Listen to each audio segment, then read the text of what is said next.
And now to Port Harcourt. Owners of the two hotels that were demolished in Rivers State for allegedly violating the COVID-19 lockdown regulations have maintained their innocence.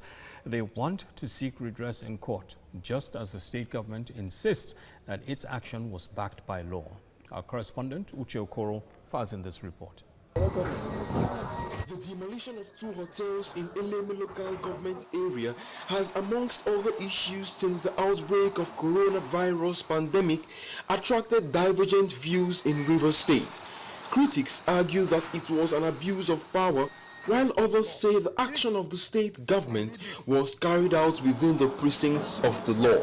Days before that demolition, everyone was aware that the state government sensitized the people on the consequences of flouting Executive Order 6. Lawyer to Prodest Hotel and its manager deny any wrongdoing on the part of the owner. He describes the action as hasty and based on misinformation. On May 6th, 2020, there was a meeting and 15 of the staffs were laid off, including him, the witness, leaving just two, the security man at the gate and the manager for the security of the hotel. So up to that point, on the night when the issues arose, there were only two staffs in the hotel to provide security for the hotel. And that's the position of the defendant. It was not open and it was not operational. The manager of Prodest Hotel was arrested, tried and convicted by a magistrate court on the 18th of May. He was sentenced to 2 weeks at the isolation center in Port Harcourt with a fine of 50,000 naira. His legal team is, however, confident that the judgment will be overturned on appeal at the State High Court.